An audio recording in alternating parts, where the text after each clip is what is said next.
Version 2.4 for Wuthering Waves goes live on June 12, and it brings a ton of new content.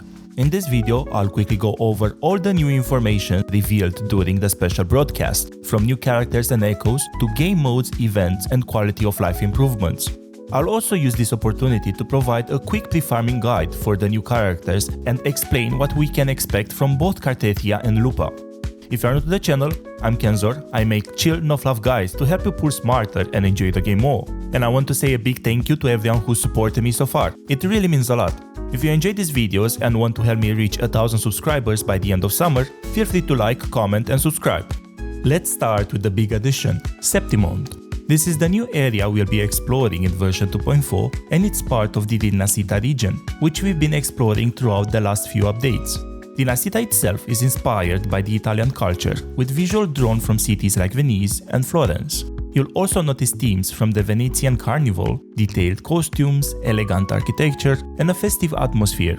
With Septimont, the vibe takes a more serious turn.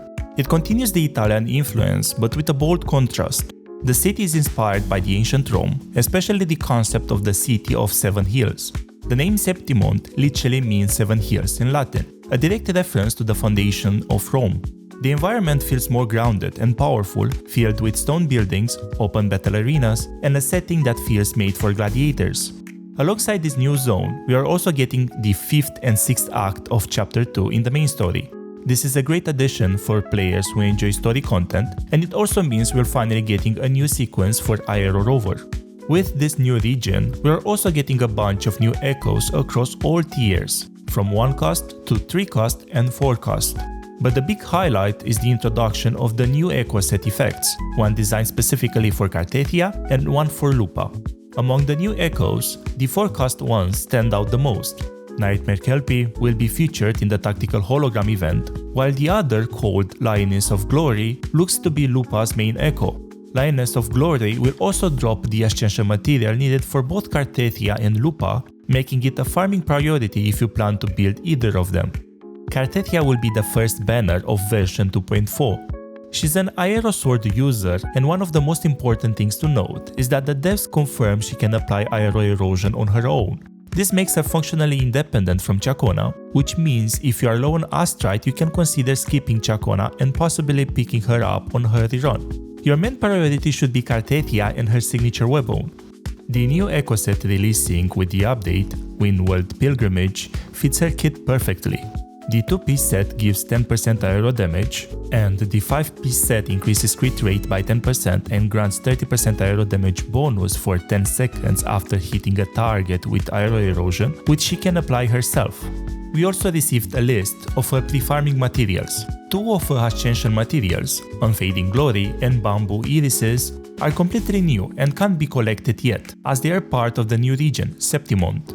Based on the previous characters, we can assume she requires a similar number of materials for both ascension and skill upgrades, so now is a good time to start farming and planning. The weekly boss material can already be obtained by completing the weekly challenge where we fight Cartethyia herself. I recommend farming this weekly material first if you are planning to pull for both Cartethyia and Lupa, since Cartethyia will be the first to arrive in patch 2.4. The Bamboo Irises will be scattered across the new region, while Unfading Glory will drop from the Lioness of Glory, the same boss that provides one of the key 4-cast echoes. This is especially convenient because Lioness of Glory is also expected to be Lupa's best-in-slot echo. While farming this boss, you'll also be collecting important materials for both characters. Therefore, it's a good idea to start saving crit rate and crit damage main stat echoes until we know which one will work best for Lupa. We also got a preview of her signature weapon, but unfortunately the devs haven't revealed its main stat or passive yet. Still, we can safely assume that the upgrade materials will follow the same pattern as previous 5-star swords. So, it's a good idea to start refarming the enhancement items needed to take it to level 90 while we wait for full details. Lupa arrives in the second half of the patch. She's a fusion broadblade unit with an aerial style and quickscope potential. Her entire kit revolves around building up a resource called Wolf Fame. Once it's full, she can enter a special state called Dance with the Wolf, and in this state you can switch to another teammate while Lupa stays on the field. After that, once a teammate uses their Resonance Liberation, Lupa will automatically start attacking as part of a coordinated follow-up. What makes her strong is that triggering her Resonance Liberation buffs the entire team's damage. That alone puts her in the perfect spot alongside the highly anticipated triple DPS fusion combos with Lupa, Chun-Li and Brand. On top of that, the new echo set designed for her, Flaming Claw Print, is a perfect match. Not only boosts her own liberation damage, but also increases fusion damage for all team members. This also means Chun-Li finally gets a unit that makes full use of her outro skill, which buffs fusion and resonance liberation, a perfect synergy with Lupa's entire kit. Here's what the echo set does. The 2-piece bonus gives 10% fusion damage, and the 5-piece bonus increases fusion damage for the whole team by 15% and boosts the caster's resonance liberation by 20% for 35 seconds. Just like Cartethyia, we also got a look at Lupa's pre-farming materials. She'll need Unfading Glory, which drops from Lioness of Glory, and a new flower type material that will be scattered across the new region introduced in patch 2.4. Her weekly boss material comes from Hecate, a fight already available in the game. So once you gathered what you need for Cartethyia, you can start farming Hecate's material in advance to be ready for Lupa when she arrives in phase 2. We also got a look at her signature weapon, though just like Cartethia's, its main stat and passive haven't been revealed yet. That said, we can assume it will follow the same enhancement material pattern as previous 5-star Broadblades, and here's the list of materials you'll need to level it to 90 so you can start pre-farming now while you plan your pools. If you are wondering about free rewards, we are getting 10 pools from the launch of the patch, and at least 5 more from a logging event. That's a minimum of 15 pools, and that's not even counting the Astrite you'll earn through exploration, story content, or limited time events across the patch. There will also be 2 new outfits in the shop for Chun-Li and for Carlotta. While we don't know yet their prices, it will likely depend on whether or not they include visual changes to their skills. Jinshi's skin, which included full animation upgrades, was priced at $50. So if Chun-Li's and Carlotta's skin come with similar upgrades, we can expect a similar price. But if there are no skill animation changes, it would be fair to see a lower price point. Even though the skins for Chun-Li and Carlotta were announced, we still haven't received any official confirmation that they'll be getting rerun banners alongside them. I personally find this a bit disappointing, since not only could impact sales for Kuro, but it also feels like a missed opportunity, especially for players who saved up for Lupa and might have had enough Astrite to pick up Chun-Li. There will also be a glider skin available in the shop, themed around Cartethia's design. They look really nice, and if you are a fan of the aesthetic, they'll definitely be worth checking out. For those who don't plan to spend money in-game, don't worry, we'll also be getting an event that rewards players with a free glider skin as well. Once the story is complete, a new permanent game mode unlocks. It's called Banners Never Fall, and you'll go from zone to zone, defeating bosses and capturing points. The higher the difficulty, the more Astrite you'll get. Then, there's All Out, Peak and Prestige, which is currently an event but honestly feels polished enough to become a permanent mode. I really hope it does, because this kind of content has a lot of long-term potential. You build teams of echoes, upgrade them, and send them to fight. It's more strategic than it looks, and rewards you with a glider skin and phantom echo. What makes this mode so promising is its balanced structure. If Kuro decides to release a PvP style endgame in the future, this would be the perfect format.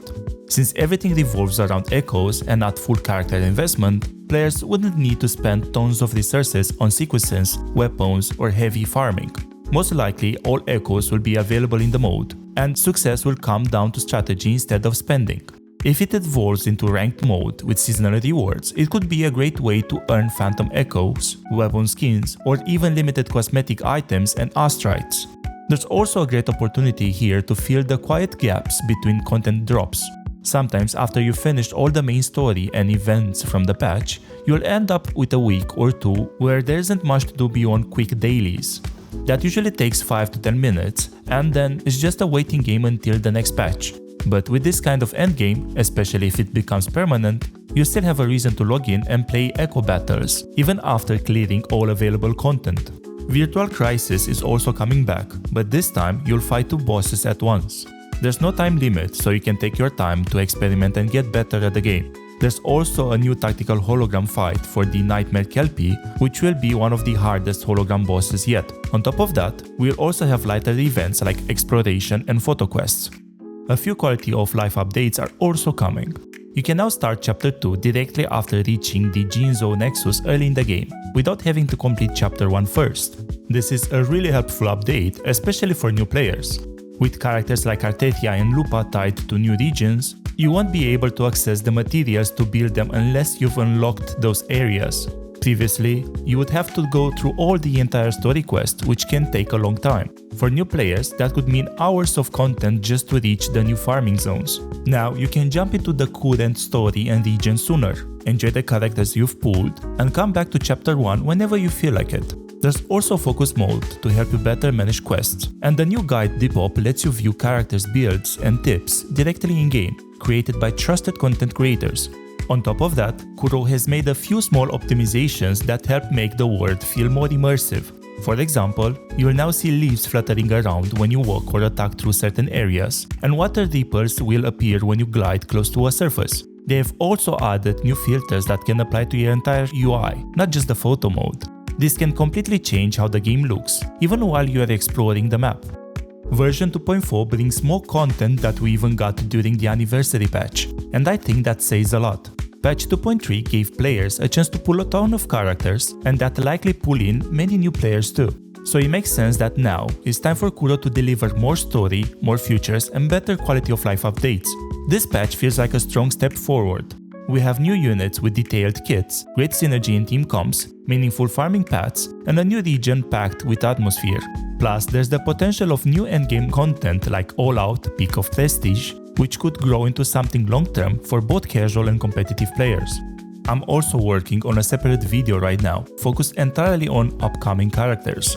We'll go over what we know so far, what to expect from their kits and designs, and how future metas may shift, especially with the introduction of debuffs like Spectrofrazzle, Aero Erosion, Havoc Bane, Fusion Burst, Glacier Chafe, and Electro Flare. These are already visible in the Aero Rover's resonance skill description, and I think they'll play a bigger role moving forward, particularly for players who don't have access to every limited unit. Let me know in the comments what do you think about the patch and who you are pulling for. I'd love to hear your plans. And if you haven't already, don't forget to like, comment and subscribe. It really helps out, and I'd love the support in reaching 1,000 subscribers by the end of summer. Thanks for watching, and until next time, happy gaming!